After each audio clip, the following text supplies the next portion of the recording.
Hey there, Dan Munch here, one half of the Flipping Infill Guys, and we're with Garner, one of the owners of Duchess Bakery, which started 10 years ago. So Garner, thanks for having us. Yeah. 10 years ago. So you started from quite humble beginnings. So how did it all start? How did you get... Well, I mean, my business partner, now ex-wife, Giselle, we're still business partners, it's all good.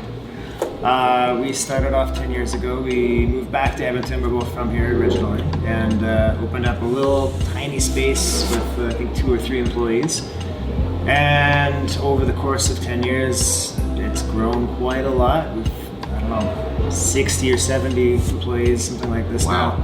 And just opened our second little location, Little Duchess, here in Ritchie Market. Well, thanks for coming here, because I'm a Ritchie resident and this is just like quite the space. You know, we've got a number of different places here, and you know, we've just topped up the cherry on the cake, if you like. So you had a very small shop in on 124th Street, and that expanded. What happened with the evolution of the shop on 124th? Yeah, well, I mean, we started out, we didn't really know what we were doing.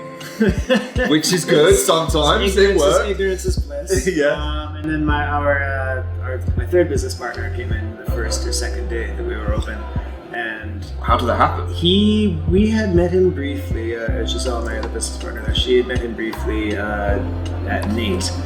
And he came in, he was working in 3 Michelin restaurants in England and doing all sorts of crazy stuff. Wow. And had to come back on holiday and was just checking out the new bakery that opened up in town. And I remember I served him at the counter, got chatting, and I was like, well, what are you doing? Do you want a job? And he started the next day and worked 100 hours the first week. It was insane back then. So he helped hammer things into shape pretty quick as well. He was a very integral part of the whole business. And then in the first year, grew out of that initial small space. It was like 2,000 square feet max. And then we were able to move into sort of the rest of the building, and then just sort of organically kept doing what's next. And yeah, now we've got our little entrepot, Little Duchess here at Ritchie. We've got our teaching kitchen atelier. We've opened up our sister restaurant with my wife, Kelsey. Cafe Linnea. Cafe Linnea, yeah. And I don't know what's next.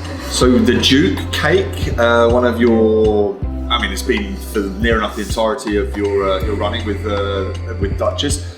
Who was the person who came up with that one? magnificent cake? It's gone through a lot of different iterations from the very beginning. Giselle and I worked on that one prior to opening, and then Jake refined it, and it's sort of just had little tweaks and changes here and there. But it's kind of a perennial favorite. I mean, like I said, it's been on the menu from day one, and I don't think it's going to go anywhere. Yeah. It's just people love chocolate, and there's about as much chocolate in that thing as you can possibly squeeze into a cake. It's a lot of chocolate. And all the finest ingredients. That's why you're regarded as one of the top. You can't skip those things. If you try to cut corners and start using fillers or edible oil products instead of real cream, or cheaping out on your chocolate, I mean, it's gonna come out. And we, from the very first day, we decided that quality was going to be the thing we were going to focus on. And I'm very glad that we did, because those are the things that I want to eat, right? Exactly. And that's how we've based the entire business around, is just doing the things that we would want to experience if we were coming into a shop. Because I mean, a lot of the inspiration, interestingly, comes from Japan. Because Giselle and I lived there for 5 years in Tokyo before we moved back to Edmonton to open up the bake shop. And it was sort of like, I don't know, Tokyo, they have an approach to customer service and an approach to quality of food that is unparalleled, I think, anywhere in the world. And that really inspired us to come back and try to do a similar approach to food, customer service, and quality, and all those things. And I think that Tokyo, or Japan itself, has got more Michelin starred than the other 9 all put together. I thought it would be France. It's pretty nuts. It's actually Japan. It is. The king. They take their food very seriously. And queen. Yeah. And it was interesting because all of the top French patisseries have locations in Japan. Okay. And so on a weekend, we could walk down to Omotesando, which is sort of like the Champs-Élysées of Tokyo, and just hit every major famous patisserie and sort of dissect them. I mean, Giselle spent years dissecting the macarons and looking at them and figuring out how to make them at home, and recreate those. And so the recipe that she has for the macaron is like, that is her recipe, from the ground up, entirely on her own.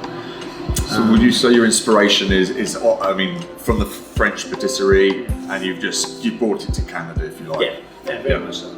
I mean, Giselle's Franco-Albertan, so she takes that history quite seriously and her heritage. But then it's not specifically only French things. I mean, I'm not French at all. I'm Swedish, Scottish, Irish, Northern European, whatever. But the concept behind doing the bakery was just take things, maybe even if they're fairly humble in product, like a brownie. I mean, a brownie is the most quintessential sort of mom thing you can do. Little comfort. But elevate it using, the best technique you can and the best ingredients you can, and serve it at a reasonable price and just make it widely available, and magic happens. Right? Okay.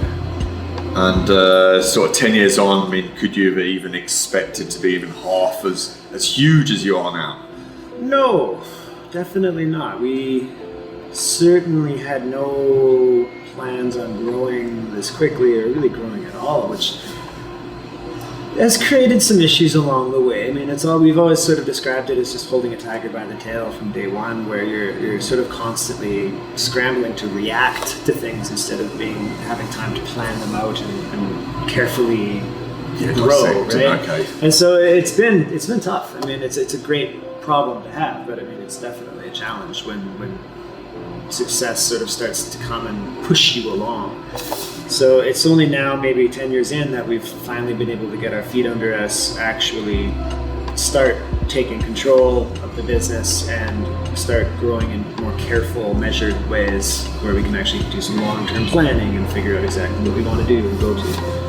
And then also, like, what was the thinking behind being in the community of Ritchie? It's my actual community that I live in, and thanks ever so much for coming. Like, what was the thinking behind it to grow the business here? It's in a similar vein for us opening on 124th Street. Because I mean, I grew up here, like I know the city very well, and 124 was always one of those areas that had a sense of community to it. It felt distinct and unique in the city, and we really loved that. And we always knew that we wanted to be sort of integrated into a community in the city. We didn't want to be in a sort of vast shopping complex or something like that. And Ritchie has exactly that feeling. I mean, it's sort of a unique, distinct neighborhood where the people who live here, as I knew, but I'm really learning, are really proud of being in Ritchie, and really, really like staying and supporting local businesses and the people that are trying to make this neighborhood really good. Yeah. And then, I mean, Ritchie Market, the building itself, I mean, it's a super cool building. We were already friends with all of the businesses in here. Like, we've known Corey at Acme for years and years, and like the guys at Transcend, I've known them since they started, and like it's just a really cool fit. So when the opportunity came, while we had always said we would never open another location, this one, it was just too natural, too good a fit. It would have been just dumb not to have jumped on it. And I'm really glad we are. I think the response has been really, really lovely. I mean, just the people coming in here are just nice. It's really nice. They're really happy that we're here, and I'm super happy that we're here. And it's been really, really, really fun so far. And then what can we expect from you in the future? I know a bit of a tough one there. Yeah, I don't know. Watch this space, basically. I mean, just more refinement. We're always working on improving the recipes, improving the training, working on just better products. So we'll see what comes along that way. In terms of locations, I mean, this took a lot to do. This was a 2-year project. A lot of hard work to get this to actually run. So I don't know. We'll see. Talk to me next year, maybe. And for all the viewers that are trying to search you out on the internet and then Facebook, how can we find you on the social media platforms? DuchessBakeShop.com is the website, and all of our social media is just Duchess Bake Shop. Yeah. No T in Duchess. Everybody likes to put a T in there. We're not from Holland. It's Duchess, the rank. Just look it up. We're easy to find. Awesome. Well, thanks ever so much for having us. Yeah, I look forward to seeing the evolution of Little Duchess in the community of Ritchie. Yeah, me too. Thank you, Garner. Pleasure. Yeah.